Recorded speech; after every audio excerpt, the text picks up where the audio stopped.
안녕하세요. 인내박사 투데이입니다. 네, 지금은 7시 25분이고요. 오늘은 학교 수업이 있어서 조금 빨리 나와서 영상을 찍고 학교에 갈 예정입니다. 오늘은 어, 지난번에 말씀드린 바와 같이 오늘은 공인중개사 시험 합격에 대한 노하우, 저의 노하우입니다. 사실 이게 정답은 아닐 수 있습니다. 그 정답이 아닙니다. 각자 나름의 스타일이라는 게 있기 때문에 맞을 수도 있고 그렇지 않을 수도 있고, 그리고 각자가 맞는 스타일대로 공부를 하시면 되겠지만 이것은 저만의, 그리고 제가 합격했던 노하우, 또 여유로운 점수로 직장을 다니면서 합격했던 노하우. 제가 머리가 똑똑하냐? 절대 그렇지 않습니다. 뭐, 대단히 큰 학벌을 가지고 있는 것도 아니고, 그리고 예전 신동이라는 소리를 듣고 컸던 것도 아니고, 음, 열심히 하면 된다. 근데 계획적으로 열심히 하셔야 됩니다. 그렇기 때문에 음, 제 노하우를 한번 들어보시고 도움이 될 것 같다 싶으시면 한번 적용해 보셔라, 이렇게 말씀을 드리고 싶고요. 저는 2016년에 자격증을 취득을 했고요. 그 전에는 자격증을 없이 중개보조원으로 근무를 했었습니다. 회사를 다니면서 자격증을 취득을 했는데, 저는 우선 하루에 3시간씩 공부를 했습니다. 꼬박꼬박 3시간씩. 본격적으로 이제 공부를 시작한 지는 3월부터 시작을 했었고요. 11월 달부터 공부를 시작을 하기는 했는데, 그때는 계획도 없이, 뭣도 없이 동영상 강의를 끊어서 그냥 기초 강의. 처음에 시작을 하면 기초 강의, 기본 강의, 그리고 심화 강의, 문제풀이 이렇게 가시잖아요. 그래서 저는 11월 달부터는 그냥 가벼운 마음으로 출퇴근하면서 버스 안에서, 네, 출퇴근하면서 버스 안에서 기초 강의를 들었습니다. 그때는 한 강의여도 좋고 두 강의여도 좋고 시간 날 때. 그리고 이제 워밍업 수준이었고, 본격적으로 공부는 한 3월 정도부터 시작하시면 어떨까 싶고요.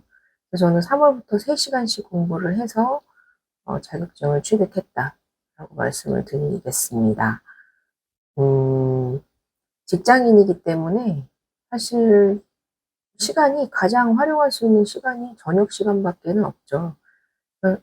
저는 전제 조건이 공부하는 동안에는 사실 개인적인 약속을 거의 잡지 않았습니다. 단 7월 달까지는 주말은 공부를 하지 않았습니다. 이유인 즉슨 잘난 척을 하는 것이 아니라, 이게 10월 마지막 주 토요일 날 시험이 있잖아요. 그때까지 버텨야 되는, 이건 엉덩이로 버티는 시험이거든요. 버텨야 되기 때문에 그 시간적으로 너무 압박을 받으면 공부를 하다가 중간에 포기를 해버릴 것 같더라고요, 제 생각에는. 그래서 좀 여유롭게 하자.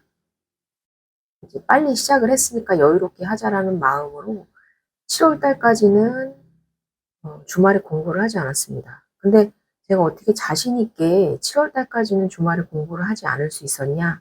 그거는 제가 계획서를 작성을 했기 때문입니다. 음. 옛날에 저희 초등학교 때 보면은 동그랗게 그려가지고 하루 일과 계획표 작성 이런 거 했지 않습니까? 근데 나이가 들어서는 그런 계획표 작성을 잘 안 하게 되는 것 같아요. 오히려 그렇게 어렸을 때는 계획서 작성 같은 걸 많이 했는데도 불구하고, 계획서? 생활 시간표죠, 시간표. 근데 제가 어떤 시험이 있을 때는 반드시 계획서를 작성하는 편이고요. 그 일정 로드맵에 따라서 움직이면 사실 심적인 쫓기는 마음이 조금 많이 줄어듭니다.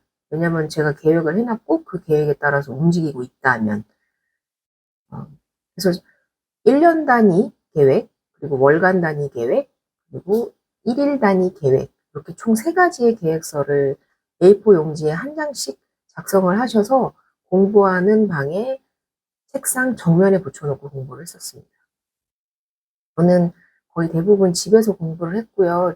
퇴근하고 나서 어디를 또 다시 간다라는 게 너무 힘이 들었고, 그래서 이제 퇴근해서 집에서 공부를 했고, 그리고 이제 저는 학원을 다녔는데 꼭 반드시 학원을 다녀야만 되는 건 아니고 본인의 성향에 맞춰서 공부를 하면 될 것 같습니다. 어찌됐건 1년 단위 계획의 경우에는 이제 내가 10월 말 그 올해 목표를 향해서 이제 갈 때 전체적으로 몇 월 달부터 몇 월 달까지는 기본을, 그리고 몇 월 달부터 몇 월 달까지는 시바 과정을 마치고 내가 몇 월 달부터는 문제풀이를 시작하겠다. 그렇게 계획을 내가 잡아보겠다. 이런 마음으로 계획서를 이제 전체적으로 이제 큰 그림을 그리는 거죠. 내가 3월부터 6월까지는 기본 강의에 집중을 해볼래. 그리고 4월부터 6월까지는 심화 과정을 하는데 그때부터 2차 과목을 시작을 해보는 게 좋을 것 같아. 그래서 5월 달부터 2차 과목을 준비를 해야지. 그리고 7월 달부터는 본격적으로 요약 정리를 하고 문제풀이를 해야지. 이런 전체적인 로드맵을 짜는 게 1년 단위 계획입니다. 그리고 월간 단위 계획은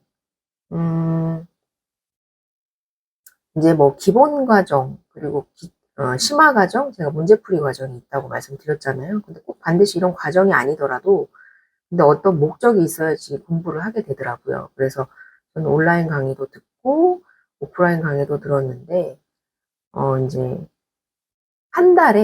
내가 한 달 내에 기본 과정을 몇 회전 할 것인지에 대한 계획을 했습니다. 내가 3월 달에 한 달에 기본 강의를 2회전 하겠다. 3회전 하겠다.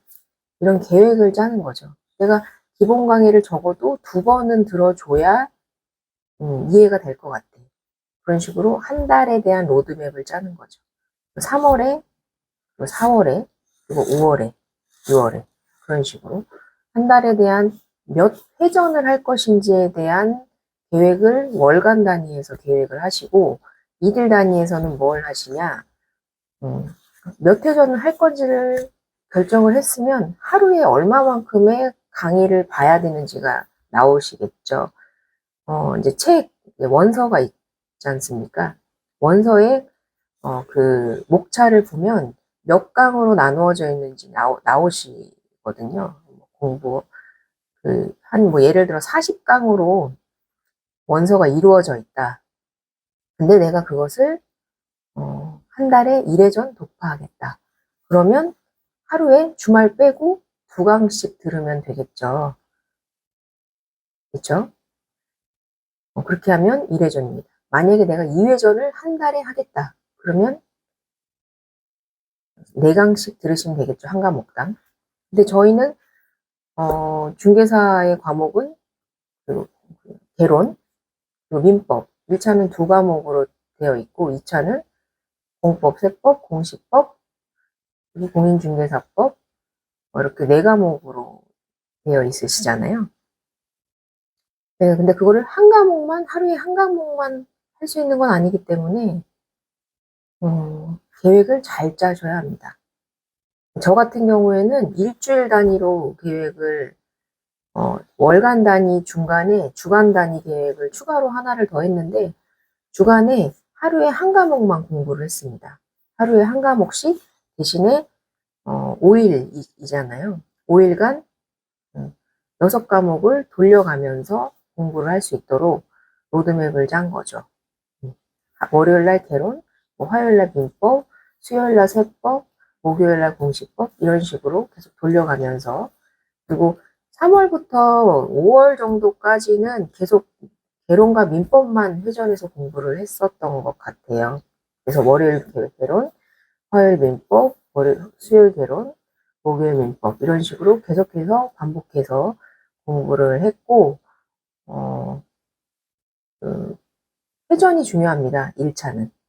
얼마만큼 원서를 많이 독파했느냐에 따라서 1차는 당락이 결정됐던 것 같아요. 저 같은 경우에는 1차는 따로 암기를 한다기보다는 이해를 하는 과목이었기 때문에 이해가 될 때까지 강의를 들었던 것 같습니다. 기초, 기본, 심화 이렇게 절차에 가면서 이제 점점 원서를 안 보게 되고 요약집을 보게 되죠.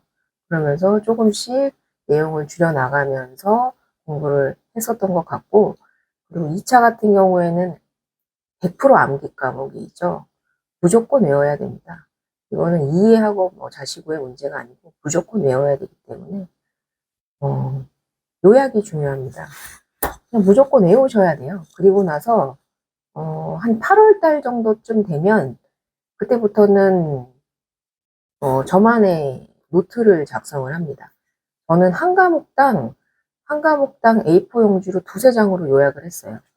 공법을 포함해서. 얼마만큼 압축했는지 아시겠죠? 짧은 글씨로, 그리고 나만 알아볼 수 있는 글씨로, 타입으로, 스타일로 요약집을 만들어서 그게 너덜너덜해질 때까지 봤었던 것 같습니다. 그 요약집은 출퇴근하면서 보실 수 있는 분들은 핸드폰에 PDF 파일로 전송을 시켜서 그 PDF 파일로 계속 전철이든 버스 안에서 계속 그것만 보시는 겁니다. 나는 이미 원서를 여러 번 독파했기 때문에 그 요약집이 이해가 안 될 수가 없거든요. 저만 이해할 수 있도록 써놨지만 그렇다고 이해가 안 되지 않는 방법으로 요약집을 썼기 때문에 그것만 주구장창 봤습니다. 8월 달부터. 그리고 가장 중요한 거, 문제풀이, 모의고사. 9월 달부터 시작하셔야 됩니다. 저는 그렇게 했습니다. 시간을 정해놓고 모의고사를 봤습니다. 똑같이 시험처럼 똑같은 환경을 만들어 놓고 시간을 정해서 1차, 2차 모의고사를 시간을 연결해서 원큐에 풀고 정답을 맞춰봤습니다. 그렇게 해서 9월달, 10월달은 계속해서 문제풀이 회전을 해주셔야 됩니다. 아무리 이론을 정리를 잘 했어도 문제풀이를 하지 않으시면 그 이론이 정립이 되지를 않더라고요. 근데 문제를 풀면서 이 말이 이 말이었구나 라는 그런 개념이 잡히게 되거든요. 그래서 저는 기출문제보다는 모의고사를 많이 풀었고요. 기출문제를 풀다 보면 눈에 익숙해지고 답이 눈에 보이는 순간이 오더라고요. 그래서 저도 처음에는 기출문제를 풀다가 모의고사를 계속해서 그렇게 시간을 맞춰서 시간에 내에 문제를 푸는 연습을 계속해서 하셔야 하고요. 10월 달에는 각각 학원에서 뭐 이제 혼자서 공부를 하시는 분들도 시험을 보실 수 있습니다. 접수를 하셔서 전국 모의고사로 접수를 하셔서 모의고사만 볼 수 있기 때문에 학원을 다니시든 안 다니시든 상관없이 그 학원에 가셔서 그 시험장 분위기를 느끼면서 전국 모의고사를 보시는 거죠. 네. 그러면 살짝 긴장감이 드시거든요. 그런 긴장감 속에서 시간을 맞춰서 문제풀이를 해보는 거, 그런 연습을 해보셔야 됩니다. 그래서 저는 실질적으로 시험장에 갔을 때, 뭘 준비해서 갔냐면, 계산기, 그리고, 사인펜, 그리고 연필, 그리고 귀마개, 이렇게 준비해서 갔었고요. 교탁 바로, 저 아직도 기억이 나네요. 교탁 바로 밑이 제 자리였는데, 그건 머리를 질끈 묶고, 귀마개를 했습니다. 귀마개 제지하지 않습니다. 귀마개를 하고 본격적으로 문제를 풀기 시작했고, 워낙에나 모의고사와 전국 모의고사를 통해서 시간에 맞춰서 문제를 푸는 연습을 워낙 많이 했었기 때문에 시간이 남았었습니다. 1차도 그렇고 2차도 그렇고 저는 시간이 좀 많이 남아서 금방 끝내고 시험을 보고 나왔었던 것 같아요. 근데 시험이 끝나고 나서 저의 심정은 솔직히 말해서 떨어졌구나 라는 생각이었습니다. 그냥 공법이 너무너무 어려웠거든요. 그리고 세법도 그랬었습니다. 1차는 특별히 걱정을 하지를 않았었습니다. 워낙에나 저는 이게 광고는 아니고요. 강남 방문가게에서 김백중 쌤하고 김덕수 쌤한테 수업을 받았는데요. 정말 명강. 따로 공부를 하지 않아도 수업만 들어도 되지 않을까 싶을 정도의 명강이셨어요. 아직도 방문가게 계신지는 모르겠는데, 그래서 1차는 특별히 걱정을 하진 않았던 것 같아요. 실질적으로 점수도 잘 나왔고요. 근데 2차는 정말 지배를 못 들어가겠더라고요. 지배를 들어가고 싶지가 않더라고요. 계속 하늘만 바라보게 되고. 아직 점수를 매겨보지도 않았는데 떨어진 것 같은 거죠.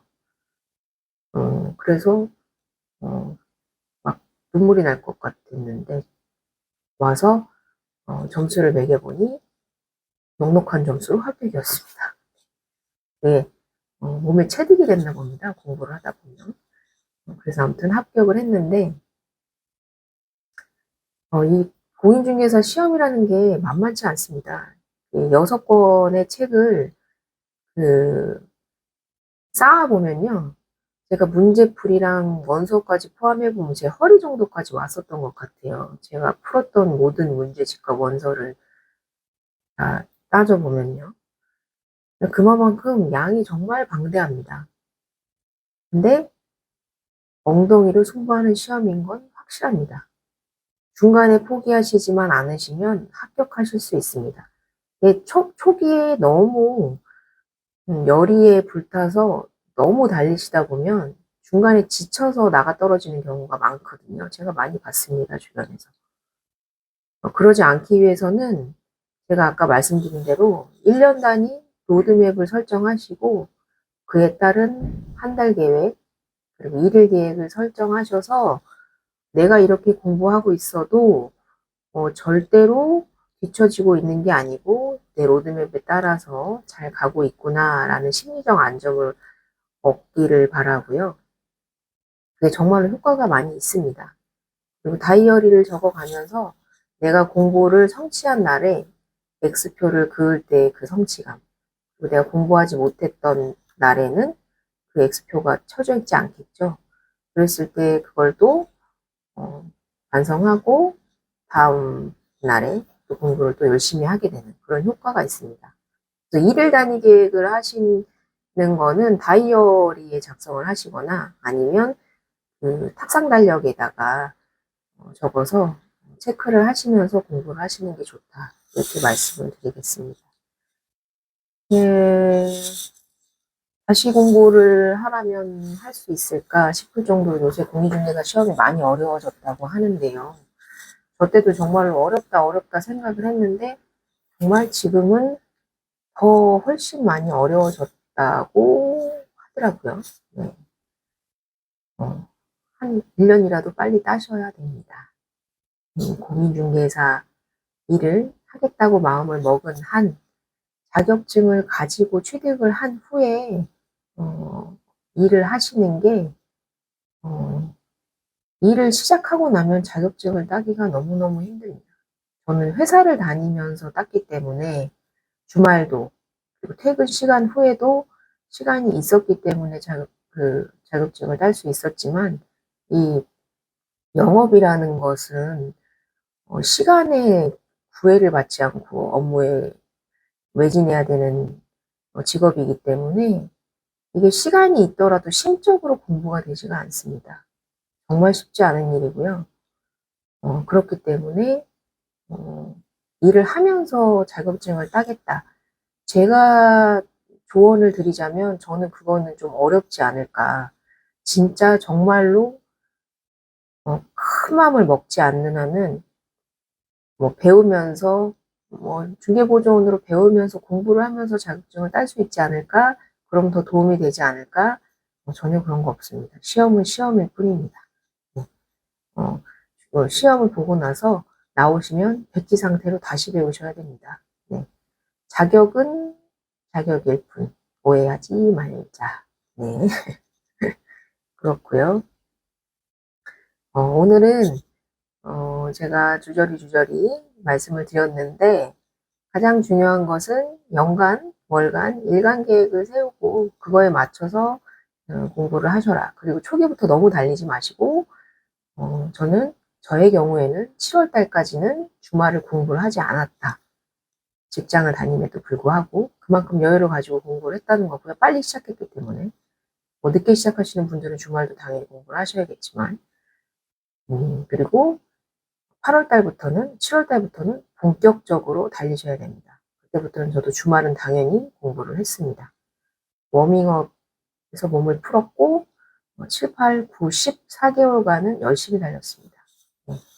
점수를 굳이 과도하게 많이 맞을 필요도 없으시잖아요. 60점만 맞으면 되는 시험이기 때문에 딱점으로 합격하시는 분들이 제일 현명하십니다. 저는 너무 점수가 많이 남았고요. 그런 점에서 본다면 회사를 다니면서도 3시간씩 공부하면서도 충분히 자격증 취득하실 수 있다. 마음의 여유를 가지고 초조해하지 마시고 도전하셔라. 이렇게 말씀을 드리겠습니다. 오늘은 여기까지 마치고요. 다음 영상에서 또 다시 찾아뵙도록 하겠습니다.